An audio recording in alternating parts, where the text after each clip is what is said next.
Joan Rivers said that Michelle Obama was a man before she died. Was that a joke? I thought it was a joke. I thought it was a joke too, but the way she said it wasn't like jokey. She was like, oh, come on, everybody knows Michelle Obama's a man. Like, remember that? Yeah, like, for that. Well, I think she died because she had 1,000 plastic surgeries. But yeah, she was going under. Yeah. She just sees these big black arms coming over her face. Bro. Mike. Bro. Everyone missed it until now. Joe Rogan just took a verbal sledgehammer to Michelle Obama's carefully curated media glow-up. And let's just say, this wasn't exactly hope and change. 1 minute she's dropping motivational quotes like fortune cookies in Lululemon. The next she's catching heat from the king of podcast chaos himself. Did Joe really say that about her cooking show? Oh yes, and that was just the appetizer. Buckle up. This roast gets hotter than Michelle's arms in 2009. Joe Rogan is calling out Oprah and Michelle Obama for hypocritical speeches at the DNC. Watch. She's up there talking about income inequality. Like, hey, lady. Yeah, I know. You're rich as Like, how is that equal? And also, when Michelle Obama was saying, you know, I think she was saying her mother or grandmother was always suspicious of people who took more than they needed. Yes. Like, Yeah. you are worth so much money. Take more than they need. The Obamas have 4 mansions. I mean, it's a... Michelle Obama, the only person in America who can turn a workout into a political TED Talk, is apparently still on duty as the nation's full-time motivational speaker. But this time, Joe Rogan isn't having it. Because when Michelle starts turning broccoli into a moral compass, someone's gotta grab a mic and yell, "Stop the kale madness." She says, the bars are just different for people in life. Right. The bar was very different for your husband. Very different. And I'm sure he got into Harvard just based purely on his intellect, right? And Harvard Law School. And he was ushered into the presidency with about 2 minutes of public service behind him, right? Like a short stint in the U.S. Senate after being a local Illinois lawmaker. And he was lauded like he was the... You'd think after 8 years of planting lettuce in the White House like it was a UN peace initiative, Michelle would take a breather. But no, she's got a brand to protect. A brand that screams, "I do push-ups, therefore I know what's best for your kids, your kitchen, your soul, and your cholesterol." When she had her kids, were they private or public? Like, when he was a senator? I don't know. I just know that... Like, he was a senator, right? Yes. Before he became president. For sure. So I don't... what, law school, Senate? I have no issue because I want to live. I have no issue with Big Mike. I don't care that they killed that sex slave in Martha's Vineyard. That's what happens to sex slaves. They drown in ponds. That's what happens.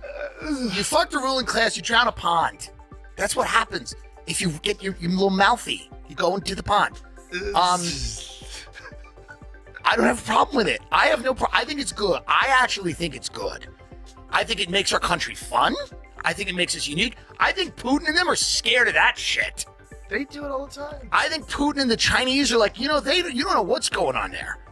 Because they got people that maybe they're men, maybe they're women, we don't know. While most Americans are still recovering from her book tour, which felt longer than a Marvel cinematic phase, Michelle's now diving headfirst into some bizarre realm of self-help queen meets moral compass meets CrossFit goddess. Meanwhile, Joe Rogan's sitting there, holding elk jerky and asking, "Why is this woman still yelling at me through Instagram Reels?" Everybody having a good time. The country's almost back to normal before World War III. COVID was just so strange. We lost a lot of people during COVID, and most of them are still alive. Yeah. Before COVID, I would have told you that vaccines are the most important invention in human history. After COVID, I'm like, I don't think we went to the moon. I think Michelle Obama's got a dick. I think Pizzagate is real. I think there's direct energy weapons in Antarctica. It's poetic. Michelle tells you to drink more water. Joe tells you to eat more meat. And America sits in the middle, chewing on anxiety and hot Cheetos. But things really heat up when Michelle decides her next mission is saving democracy through podcast platitudes. Because nothing says power to the people like a former First Lady best known for making school lunches taste like wet cardboard. Now lecturing us on civic engagement and yoga. He was saying that Michelle Obama should run for president. If she won, she could pull her out and China would just give up. I was wheezing. I couldn't breathe. Big Mike. Big Mike. Just so proud of how you are being a role model for dealing with a child that's transgender. Absolutely. And that's, that warms my heart, particularly as a Black man.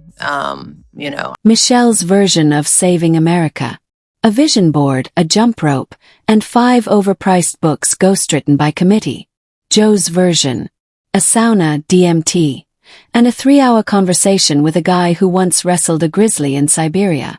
And somehow they both think they're doing God's work. Only one of them is right, and spoiler, it's not the one doing lunges with kale. Michelle thinks activism means telling you to believe in yourself, unless you vote for the wrong person. Then you're part of the problem. There's something rich about being scolded on Unity by someone whose eyebrows arch higher than the national debt every time she hears the word freedom, without a liberal arts degree. Change her name to Misery Obama. That's really what I think of when Misery Obama never has a positive word to say. Never. Not about children, not about family, certainly not about her husband. By the way, before we leave this topic, here's her latest soundbite that made the rounds. This happened on June 18th, but I was off. Here it is, SOT 39. You should have threw a boy in the mix. I would. I'm so glad I didn't have a boy. Yeah. Because he would have been a Barack Obama. It's like baby Barack. It would have been amazing. No, I would have felt for him. She just borrowed our boys. Oh, yes, I got plenty. Wow. Did you catch that? She's glad she didn't have a boy because he would have been a Barack Obama. And that's a hard pass for her. This woman can't stand him. The weirdest part. Michelle acts like she's still in office. She'll post something like, "We must fight for the soul of our nation," and suddenly you're staring at a bag of Doritos wondering if you're the reason the planet's melting. Joe Rogan. He'll just say, "Eat the chip. Just don't be a wimp about it." Michelle has turned self-righteousness into a lifestyle brand. She's basically if Whole Foods became a person, got a podcast, and started lecturing you about quinoa and mindfulness while frowning at your grocery cart. Rogan might be weird, but at least he doesn't quote Maya Angelou while holding a rescue puppy like he's running for Pope. Michelle Obama and Harris. Harris comes back as the vice president. Michelle Obama's the president. We get a double dose of diversity. They'll win. Let's go, champ. They'll win. And then who's on the Republican side? DeSantis? Trump and DeSantis. They have to make a super team. It's the only way they win. Interesting. That's the only way they win. So let me be as honest and clear as I possibly can. Donald Trump is the wrong president for our country. He has had more than enough time to prove that he can do the job, but he is clearly in over his head. He cannot meet this moment. He simply cannot be who we need him to be for us. It is what it is. She's mastered the art of sounding profound while saying absolutely nothing. Drink water. Thanks, Michelle. Get moving. Revolutionary. Vote like your life depends on it. Ma'am, I just want a lunch my kid won't throw at me. Michelle could tell you to floss and suddenly it's a civil rights issue.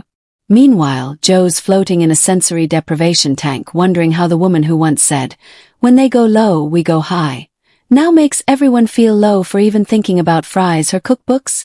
Half the ingredients sound like spells from a fantasy novel. Add 1 dash of Himalayan bee pollen and a teaspoon of gratitude. Rogan. He's just like, "Here's a steak.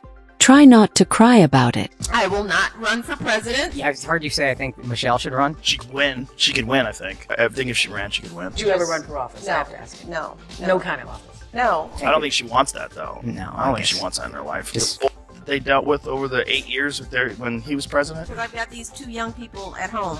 Being the kids, the daughters of a president, just think about it. Not so easy. That job for anybody that really good at it. Yeah, I trust the person who doesn't want the job more than the Yeah. person who wants the job. It's not something that I'm interested in or would ever do. Ever. And just when you think she's done, Michelle enters her philosopher queen era, dropping vague life advice like it's gospel. "You are the light." Great. Do you also cover my electric bill? Joe Rogan hears that and just says, "What does that even mean?" And honestly, thank God someone's asking. Michelle makes you feel like a failure for not journaling. Joe makes you feel like a champion for waking up before noon. She says, Rise above. Someone in Middle America mutters. Can we afford to stand up? Michelle's so high on the mountaintop of moral superiority, she needs Sherpas to hand out her book tour flyers. Meanwhile, Rogan's in the basement interviewing a guy who makes protein powder out of raccoon DNA. And somehow that feels more relatable. That's it. This is the one. Or first woman We already president. have it with Obama, so let's just calm down. Got it.